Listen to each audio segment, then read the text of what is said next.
tao anatin'ny andro maromaro zay dia maro ireo trabona ao anatin'ny faritra Korondrano nijery ireo trabona ireo ny association Fity Androany nizara sakafo masaka ity association ity entina ifampizarana na ihany koa ifanampiana ao anatin'ny loza tahaka izao.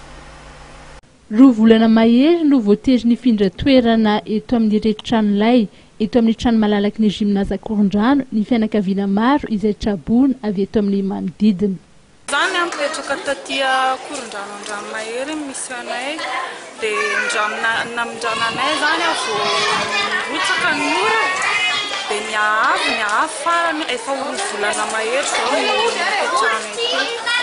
Ny sahirana izay zany amin'ile manjoanay satria tratrany tsy nampozina ao anatin'ny fasahirana anankiroa izay amin'izao izay mitenjoary ny rano vao maika miakatra n'ilay taloha satria zany tsy nampozina tia niakatra ny rano dia miena dia avy eo indray nampian'ilay miakatra tapaka dia lasa miteraka fasahirana ao amin'ny tsirairay zany ilay izy. Efa ho 2 mois efa ho 3 mois zay rehefa taty fony fa tena mijaly aloha zany efa tsy hita dia tsy maintsy tena tsy maintsy.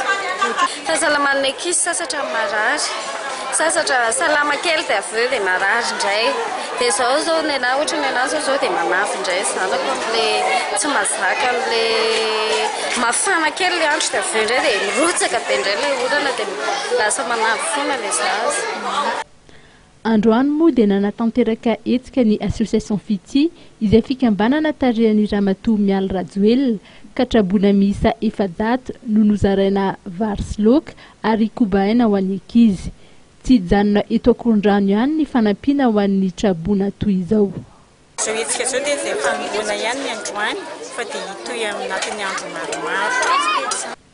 Mazava ho azy moa fa mankasitraka ny etsika fanampiana toy izao ireo trabona.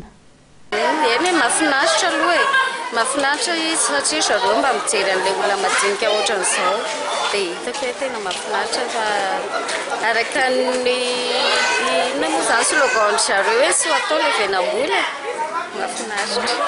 Na ny kely na ny lehibe dia samy nahazo anjarany avokoa tamin'ity androany ity.